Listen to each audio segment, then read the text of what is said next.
don't care. Y'all gonna say I'm weird. I don't care about none of that. I want to see an exorcism one day. I think that'll be very interesting to watch. Yes, I will probably be creeped out, but still, you wouldn't want to see that. I want to see an exorcism one day. That'll be insane. Like, do their bodies really contort and stuff? I want to see one. as he witnessed first-hand demonic possession.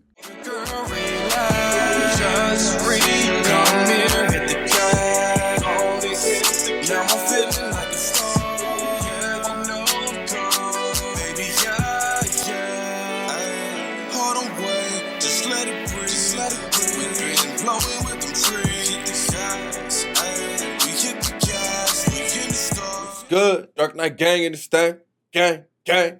Today I'm about to do a video from top fives. This one right here is titled 5 Horror Movies Based on True Terrifying Events. Y'all requested it. Don't trip you not. Got y'all. Listen, if the camera quality is a little bad, it's Friday night right now, so my ring light is on. But, you know what I'm saying? I don't know if the quality is going to be too good. You know what I'm saying? Anyway, let's hop into this video.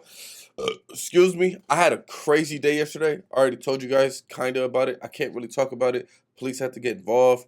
This rock star lifestyle is insane, my G. I'm ready to hop into this video. We're going to see some horror movies based on true terrifying events. I'm ready to have my mind blown. I want to hear about these horrifying events. Bro, life is crazy, but that's why I motherfucking love it. Let's hop into this video. Let's go. It's easy to sit back in the comfort of your own home or the cinema and watch a scary movie, knowing full well you can later tell yourself in bed that it was all just a film and didn't really happen. But True. what if you couldn't tell yourself that, because the movie was in fact based on true terrifying events? Well, here are 5 horror movies where that is actually the case. All right, let's get it. Psycho and the Texas Chainsaw Massacre. Most will have heard of the infamous Ed Gein, also known as the Butcher of Plainfield. But if you haven't, then you should know that a few movies have been based on this man, the 2 most popular being Psycho and the Texas Chainsaw Massacre, which I will talk about together. Okay. It all started in Plainfield, Wisconsin, when for years neighbors of the small community had suspected something was just not quite right about Ed, and thought that strange things were going on at his property. Kids would mess around and see how close they could get to his creepy old farmhouse, and he was labelled as the village oddball, but was always considered as a harmless man. That was until people started going missing, including the deputy sheriff's mother. Gein was the first suspect, and his farm was searched, and the true evil was revealed. Amongst his possessions were 4 noses, 9 masks made from human skin, numerous decapitated heads, lampshades made from skin, bowls made from skin and skulls, lips being used as a pull on window blinds, leggings made from skin, and a belt made from nipples. A belt made from nipples? What made this guy turn crazy like this? It makes sense. Texas Chainsaw Massacre, they did was the same arrested and stuff, later but admitted to 2 murders, including the deputy's mother, who was found gutted like an animal in Gein's shed. All the other body parts 2? were the result Hell no. of Gein raiding the nearby cemeteries and digging up bodies late at night. Police further searched his home and said it was filthy and there was rubbish all over the house, except for a few boarded up areas, one of which was his dead mother's room. After his mother died, Gein was devastated, and this is thought to be the main cause of his crimes. Despite the truly filthy house, his mother's old room was eerily kept in a pristine condition, just as she left it. So when Alfred Hitchcock made Psycho, he based it on the very disturbing novel written by Robert Bloch, who lived within 35 miles of Gein's farm, and was aware of what had happened there. After Robert picked up the details of Gein's crimes, about Gein wearing clothing made from women's skin so he could feel closer to his dead mother, Robert got the idea for Norman Bates and his obsession with his dead mother in the major hit movie. So, as well as Psycho, how was the Texas Chainsaw Massacre linked to Gein? Well, most of the movie sequels state inspired by true events. First off, if you haven't seen Psycho, you should watch it. It's a great movie. But not only Psycho, the Netflix show. There's a series on Netflix about the Bates. It was fire. If you've never seen it, I don't know what it's called. I can't think of it right now. But they made a whole Netflix series from the movie Psycho about Norman Bates. You know what I mean? It was fire, bro. You gotta watch it. And although no single character is based on Gein, the family in the films who abduct passers-by torture, then kill them, and use their body parts as decorations Mhm. is linked to Gein's crimes. And the Texas Chainsaw Massacre's skin mask is linked to Gein's mask made from female heads, and one of his victims, Mary Hogan, whose face was found in a paper bag in Ed's home. The horrors found in Ed Gein's home are up there as the most disturbing acts ever Yeah, man. committed, and unfortunately, the small town of Wisconsin will forever be linked to those horrifying events that I'm sure will continue to inspire future horror movies, books, and documentaries. In 1977, Wes Craven released a movie called The Hills of Eyes. At the time, saw it the enjoyed remake. moderate success at the box office and has become a cult classic horror movie, which sparked the remake that most of us will be familiar with Yes, in sir. 2006, Yes, sir. followed by 2 more sequels. The original and the 2006 Hills of Eyes tells the story of a family on a road trip that becomes stranded in an atomic testing zone miles from anyone and anything. But soon the family find out that the area is in fact inhabited by a deformed cannibalistic family intent on making them their next prey. The film itself seems too far-fetched to be based on anything that did happen, That's what but I'm it is saying. actually based on Alexander Sawney Bean and his family. Alexander was born a few miles from the city of Edinburgh, and later went on to become the head of a Scottish clan who lived with around 14 children and 32 grandchildren, all from incest. They all lived in a cave sometime during the 16th and 17th century, and had a complete lack of communication with the outside world. During this period, hundreds of people So they just lived in a cave and continued to have sex with one another. That's how their family grew. You heard that, right? He said, I forgot how many of them, but he said it's all through incest. traveling through the area near this cave would often go missing, and Sawney Oh. Bean and his family were responsible for this. They would Would they eat ambush 'em the too? unsuspecting victims, rob and murder them, then take them back to their cave where they would cut them up and pickle their limbs for future consumption. Yeah. All in all, the family is thought to have killed and eaten over 1,000 men, women, and children who Oh, wandered through snap. their location. But it wasn't just the living they preyed on. It's reported that bodies from graveyards near the area were regularly dug up and the bodies were removed. Most were never found again, but one time 3 were apparently found hidden near the graveyard they had been taken from. It's said the bodies were in an undescribable state and had been dumped by the family as they must have been unable to carry them back to the cave. The Beans' horrendous acts carried on for around 25 years, until it finally came to an end when the husband of one of their victims managed to escape and alert the authorities. The word got all the way up to King James I himself, and he led an army to the family's cave, which was hidden during high tide, and they discovered the true horror of 25 years worth of filthy living and cannibalism. They found body parts hung up like dried beef, pickled limbs, and masses of money and jewelry from their victims. Such outrageous crimes demanded an equally outrageous punishment. Kill them The all. men had their manhood cut off and flung into a fire. Their wives and Okay. children had their faces, hands, and legs cut off and were left to bleed to Oh. death. And then they were Oh. all burnt in several fires. Okay, so they all were The killed. whole family but were damn. considered mutant monsters due to the amount of inbreeding, and this is shown in the movie The Hills of Eyes, along with a very similar Ah. storyline. So that is the story behind the movie. Now, although some argue the family's existence due to a lack of factual documents, there are many records in notable publications to suggest the family did in fact exist. The 2011 film The Rite, starring Anthony Hopkins, I've never seen tells this the one. story of the son of a funeral director who has a lack of faith, so is advised to travel to Italy to take an exorcism course in hopes of strengthening his faith in Christianity. I might watch this tonight. Whilst there, he Why witnesses not? exorcisms being performed firsthand, but is still not convinced until something takes over one of his mentors and he is forced to perform an exorcism himself. Oh. If you think the film isn't scary enough, then the fact it's based on the Matt Baglio book, The Rite, The Making of a Modern-Day Exorcist, makes it even more terrifying.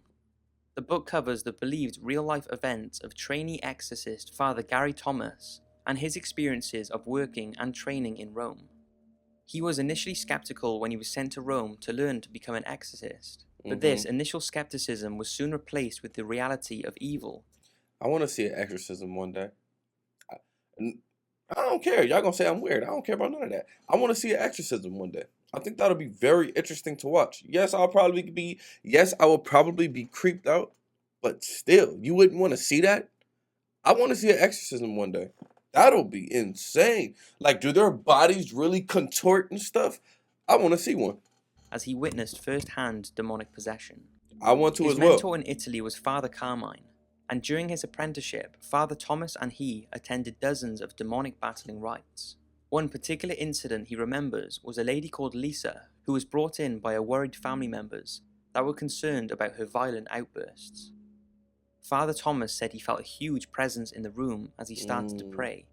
Lisa's face started to distort, and she started speaking in a different language. She was hissing and spitting and taking on a strange look. Her eyes were rolling, and as Father Thomas laid his crucifix on her, she let out an excruciating scream. I want to see this, He placed bro. his scarf on her, and she tried to slide away from it, until the father said, "That's enough for today." In the film, a similar sequence is played out by a woman who is possessed. She acts in a similar way, except she spits out metal nails. Father Thomas says he has never witnessed this himself, but it was told to him by another priest who apparently witnessed 7 black nails be vomited up by a possessed woman. Father Thomas acted as a consultant on the film The Rite, and admitted that like most movies based on true events, some things have been dramatized, but he said the exorcisms in the film were very accurate. Oh, I'm gonna watch that movie tonight, The Rite. Did you just hear that? The father said, these exorcisms performed, they're kind of spot on. I want to see. When it was released in 1991, The Silence of the Lambs was an instant hit. It won a ton of awards, and for most people, it's Silence of the Lambs is definitely a classic. One of their favorite horror movies of all time. Yeah, for sure, It's the story of an FBI student who is assigned to interview Hannibal Lecter, a cannibalistic serial killer and former psychiatrist who could help in the pursuit of a serial killer who skins his victims. While the film's 3 main characters are actually based on real people, 2 of which committed some of the world's most heinous crimes. And here are the people who Silence of the Lambs writer Thomas Harris used for his inspiration for the book, which the movie was made of. Thomas Harris was able to study the FBI's newly established behavior science unit, and the unit was exploring psychological profiling to pursue killers. It was here where Harris looked at the possibility of a female profiler and met Pat Kirby. 3 years after he met her, Pat became the first female to join the behavior science unit, giving Harris the inspiration for Clarice Starling of the same job role in Silence of the Lambs. Now he needed a killer who turned out to be Hannibal Lecter, an intelligent, polite, and very manipulative killer that was inspired by Ted Bundy, the murderer, sadistic rapist, and necrophile who killed at least 36 people in the 1970s. Finally, the Silence of the Lambs needed one more character, Buffalo Bill, the fictional psychopath who chose larger ladies as his victims. He would trap them in a pit in his cellar and starve them, making them rub oil into their skin in preparation for when he killed them, so he could use their supple skin to make dresses for himself. It sounds horrific and also sounds similar to Ed Gein's crimes. It does. Well, this character was based off Ed Gein. As you know, Ed would use the skin from dead females to make items, such as socks and a vest from the skin of a woman's torso, which is thought he would wear around the house pretending to be a woman.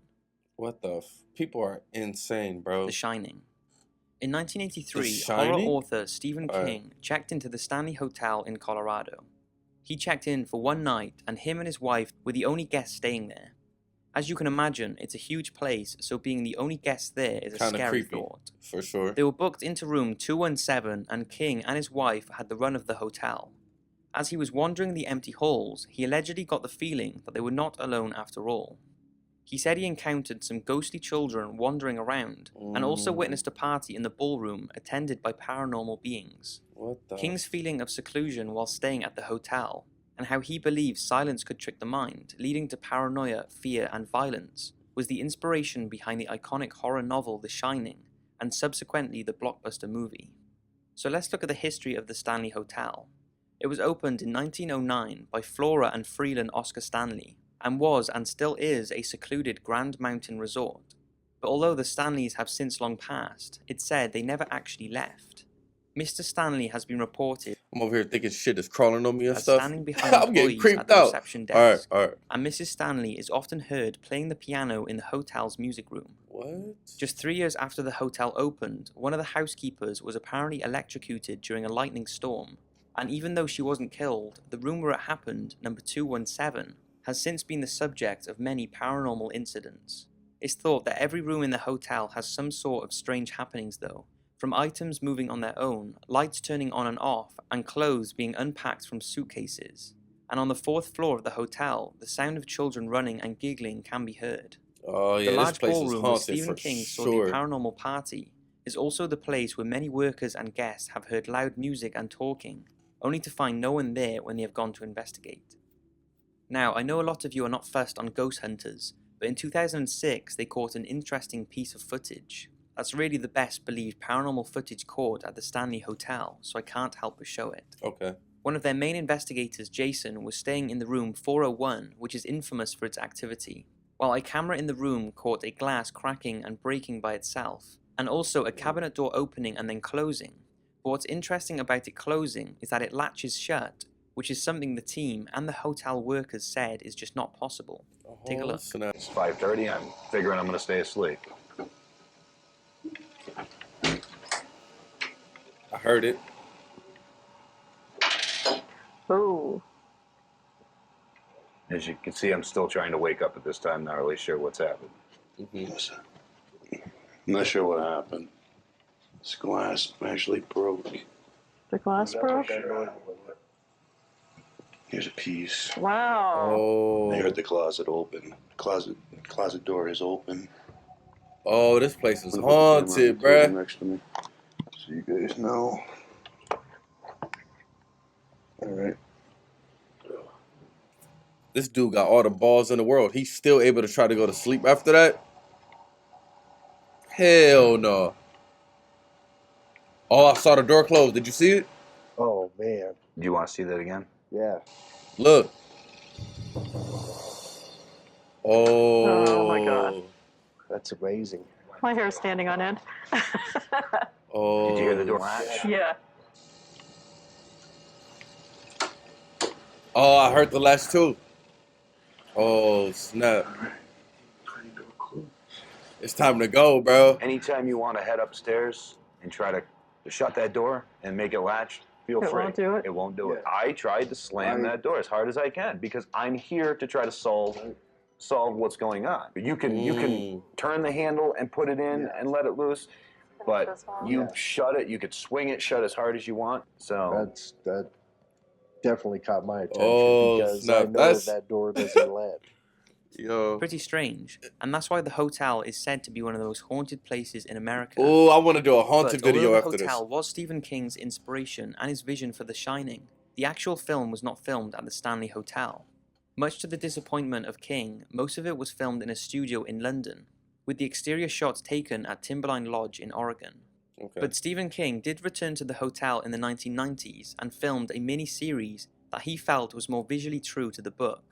And if you do ever check into the Stanley, both the film and the mini-series can be viewed on a non-stop loop on the hotel's channel 42, if you are brave enough to watch it in your room. All right, y'all. Great video. Thank you guys so much for requesting it. This video right here, oh, man. All right, listen. Y'all gonna think I'm weird, but I just want to experience some of this stuff, bro. Yes, it'll be scary, but you telling me you wouldn't want to be in a place that's considered haunted just to see what happens? You telling me you wouldn't want to witness an exorcism? I do. I just want to see. I want to be in a room just watching like, oh, snap, she starts spitting out nails. What's that black stuff? Oh, why's her face look like that? Like, I gotta see, bro. This was a great video, though. Shout out to the gang. Thank you guys so much for requesting it, man. I'm low-key creeped out. I might watch this movie right here, titled The Right. I might watch that tonight. Creep myself out, you feel me? Nah, I ain't gonna do it. Shout out to the gang. See y'all next time. Everybody have a great weekend, man. Peace.